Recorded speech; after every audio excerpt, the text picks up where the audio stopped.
안녕하세요, 홍강민입니다. 작년까지만 해도 마이크로소프트는 주가는 결국 실적에 배려한다는 말을 가장 대표적으로 보여주는 기업이었습니다. 마이크로소프트의 실적이 좋아지는 만큼 주가도 그에 비례해서 계속해서 우상향하는 모습을 보여왔고, 이 때문에 마이크로소프트를 좋아하는 사람들이 정말 많았죠. 하지만 그런 마이크로소프트의 영광도 작년까지가 끝이었습니다. 현재는 전고점 대비 무려 31.5%나 하락하면서 테슬라보다도 더 큰 하락률을 보이고 있는 중인데요. 그렇다면 마이크로소프트의 주가가 왜 이렇게 하락을 하게 된 것일까요? 거기에는 크게 두 가지 이유가 있습니다. 우선 첫 번째로는 미친 듯한 강달러 현상으로 인한 해외 매출 감소가 예상이 된다는 점입니다. 여러분들도 아시다시피 현재 달러 인덱스가 엄청나게 급등을 하면서 전 세계적인 강달러 현상이 일어나고 있고, 그와 함께 원달러 환율도 한때 1430원까지 높아질 정도로 각국의 화폐 가치가 급속도로 낮아지고 있는 중입니다. 자, 이렇게 될 경우에 어떻게 되냐면요, 만약에 마이크로소프트가 한국에서 만원짜리 상품을 판다고 칠게요. 그러면 원달러 환율이 1000원이었을 때에는 마이크로소프트는 한국에서 만원짜리 상품을 팔면서 10달러의 매출을 내게 됩니다. 하지만 지금처럼 환율이 1400원을 넘어가게 된다면 그때는 겨우 7달러 정도의 매출만을 기록하게 되는 것이죠. 그런 만큼 강달러 현상은 해외 매출 비중이 높은 마이크로소프트에게는 정말 치명적인 일입니다. 또한 최근 들어가지고 미국의 기준금리가 급격하게 상승하면서 미국채 금리 또한 급등하고 있는데요. 이와 함께 마이크로소프트 같은 성장주에 매우 불리한 증시 환경이 만들어지고 있다는 점도 주가 하락을 이끌어내는 요소 중 하나입니다. 마이크로소프트의 해외 매출 비중은 무려 50%나 됩니다. 지난 2022년 2분기 기준으로도 대략 49.8% 정도의 비중을 가지고 있고, 이러한 높은 해외 매출 비중은 지난 몇 년 동안 꾸준하게 유지가 되어 왔죠. 그런 만큼 지금의 킹달러 현상은 달러 기준의 매출을 감소시키는 효과를 일으키고 있고, 그와 함께 마이크로소프트의 단기 순이익도 낮아질 거란 점에서 현재의 주가 하락이 다른 기업들보다도 더 크게 발생하는 중입니다. 안 그래도 지난 2분기 실적 발표에서 마이크로소프트 경영진은 강달러로 인한 실적 악화가 앞으로도 이어질 것이다 라고 말하기도 했었죠. 그리고 이는 현재의 강달러 현상을 볼 때 3분기 그리고 4분기에도 이어질 가능성이 매우 크다고 할 수 있겠습니다. 자, 이런 강달러 현상과 전 세계적으로 점점 더 커지고 있는 경기 침체 우려 때문에 3분기 실적은 생각보다 더 낮게 예상이 되는 중입니다. 총 26명의 애널리스트 중에서 무려 25명이나 되는 애널리스트가 지난 3개월 동안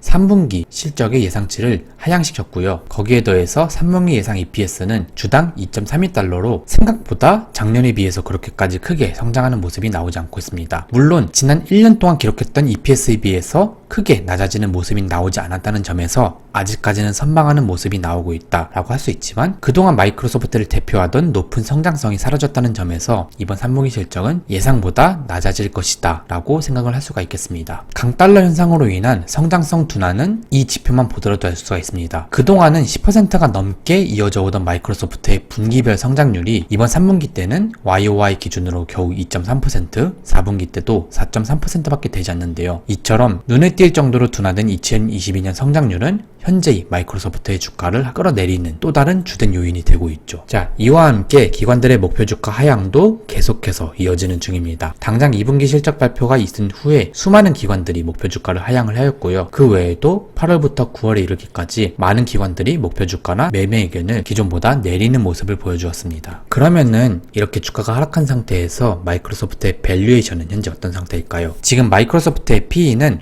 9월 28일 기준으로 24.6, 그리고 앞으로 1년 동안의 예상 실적을 가지고 계산한 포워드 PE는 19.9 수준입니다. 이는 무려 코로나 팬데믹으로 인해서 전 세계 증시가 폭락했을 때, 그리고 미중 무역 전쟁이 극에 달하면서 마이크로소프트의 주가가 크게 하락했던 2019년 시기와 비슷한 수준인데요. 그만큼 현재 마이크로소프트가 실적 대비 얼마나 주가가 많이 하락했는지를 확인할 수가 있습니다. 그렇다면은 마이크로소프트의 기술적 지표는 과연 어떨까요? 일단 RSI 수치는 33.6 정도로 현재 과매도 상토를 수렴하고 있는 중이고, 마이크로소프트의 RSI 값이 30에 이르는 시기는 거의 주가가 바닥을 치던 시기였습니다. 그런 만큼 RSI 값이 거의 바닥에 이른 만큼 마이크로소프트의 주가가 앞으로 단기간에는 조금이나마 반등할 가능성이 크다라고 볼 수가 있죠. 그와 함께 MACD 기준으로 하락 추세는 조금씩 줄어드는 중인데요. 그만큼 하락 추세가 서서히 완화되고 있고, 이에 따라서 조만간 조금이나마 반등이 나올 수도 있다라고 볼 수가 있겠습니다. 다행히도 볼린저 밴드 상으로는 주가가 볼린저 밴드를 거의 터치할랑 말랑 하다가 서서히 다시 반등하는 모습을 보여주고 있는데요. 일단 현재 이 모습을 볼 때 이 주가가 볼린저 밴드를 뚫고 내려갈 가능성은 그렇게 크지 않아 보이고 이 선에서 한동안 유지가 되지 않을까라고 생각이 듭니다. 자, 그럼에도 불구하고 마이크로소프트의 주가를 마냥 낙관적으로만 볼 수는 없을 것 같습니다. 우선 미국 증시를 선행하는 하이힐드 스프레드가 7월 초에 고점을 뚫고 이번 주 그 위로 올라간 상태인데요. 이 하이힐드 스프레드는 보통 미국 증시를 선행하며 미국 증시와 거의 반비례의 모습을 그리고 있다는 점에서 일단 증시가 추가적으로 더 하락할 가능성이 높지 다시 반등을 이어가면서 바닥을 찍고 위로 올라갈 가능성은 아직까지는 그렇게 크지 않다는 점이 제가 마이크로소프트의 추가적인 하락이